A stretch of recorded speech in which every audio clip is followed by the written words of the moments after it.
I've never been a small phone kind of guy, and apparently neither has anyone else.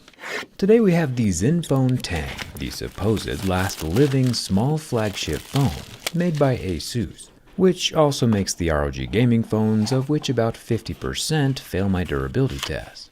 I'm starting to think that the reason for this probably discontinued and not selling well Android smartphone isn't due to its size, but due to its lack of software updates. ASUS is only supporting this bad boy for 2 years, and that small size plus small support equals small sales. For reference, iPhones usually get about 5 years of software updates, and Samsung and Google are both providing 7. So why would ASUS only give 2? Do they not believe in this phone, or is it not structurally sound enough to even last that long? We'll be able to find out shortly. It's interesting that our normal Mohs scale of hardness paper doesn't even fit on the phone screen. This Zenfone 10 is a super tiny gizmo. Normally we see plastic screens or screen protectors start scratching at a level 2 or 3, glass at a 5 or 6, and sapphire at an 8 or 9. This Zenfone 10 has no screen protector, and since it's using Gorilla Glass Victus, we start seeing scratches at a level 6, with deeper grooves at a level 7.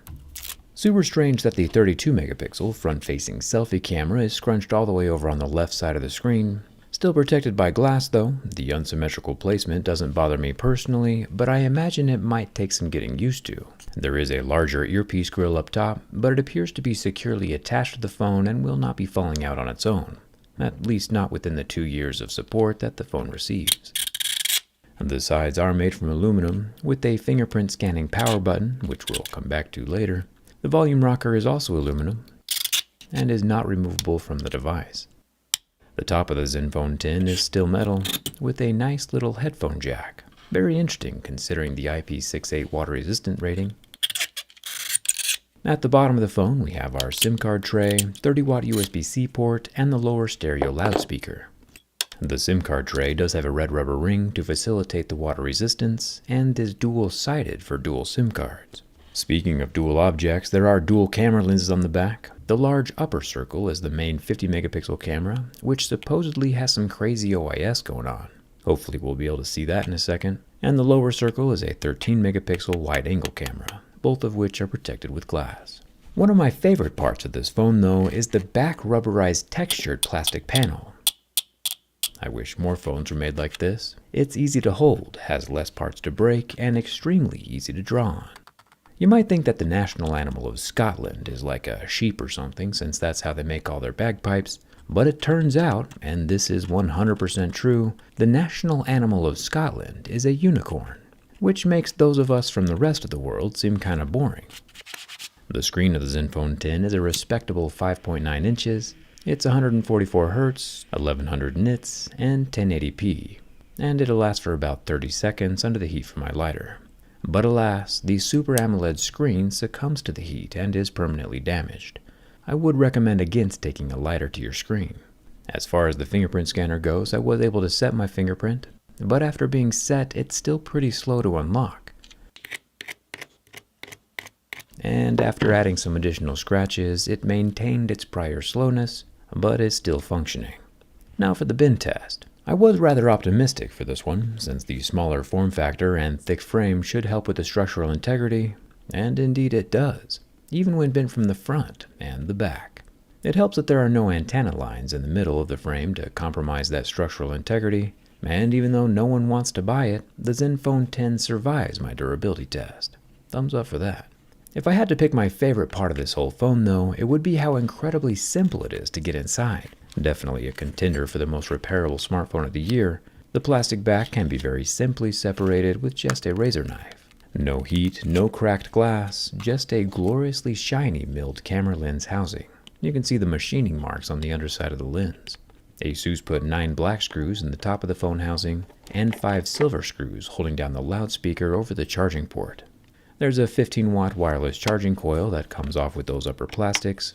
The lower loudspeaker has a waterproofing mesh and light gray rubber gasket, but does not appear to have any balls however, just a small little ventilation hole.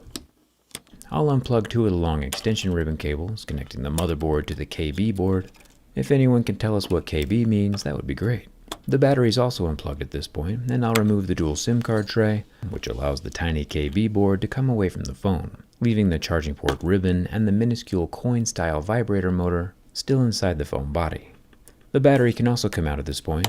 No magic pull tabs, just adhesive gentle enough to still be removable, which is great news for the 5 people who ordered this phone. The 4,300 mAh capacity battery can very easily be replaced with just a small screwdriver and a pry tool. I'll pop off the fingerprint scanner ribbon, the display ribbon, and remove the metal foil over the headphone jack and front-facing camera, both of which unplug like little Legos. The 32 megapixel front-facing camera does not have OIS, but one of the coolest optical image stabilization systems that we've ever seen is in the 50 megapixel front-facing camera. This does not only have a circular OIS system, but a gimbal OIS system. This not only stabilizes images on a flat plane, but can also compensate for angular jiggles. The complex algorithms required to match this hardware to a final stabilized video have got to be pretty mind-blowing. The lower 13 megapixel wide-angle camera does not have OIS, but there is a dollop of pink thermal paste underneath to help dissipate the heat from the camera units, because they're definitely doing more work than most cameras we've ever seen. The last thing to come out after removing one more screw is the motherboard, a dual stacked unit with a bit of pink thermal paste here and there, and we can see the copper vapor chamber tucked between the screen and the frame. The Zenfone 10 is an incredibly repairable phone, with replacement parts easy to find all over the internet. A new screen, for example, currently costs about $130 on Amazon. The last thing I want to point out before we see if the small flagship is still alive is the charging port. Albeit water resistant, it does have a little white water damage indicator sticker placed right at the opening.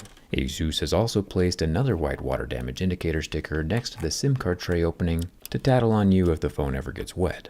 So yeah, while small flagships across the board are going the way of the dodo, and appear in the wild as often as Scotland's national animal, this last crusader did an exceptional job at being durable, structural, and repairable. And even after a teardown, it still turns on. Nice work, Zenfone 10. May your remaining days be filled with the quiet confidence of a job well done. Thanks a ton for watching. I'll see you around.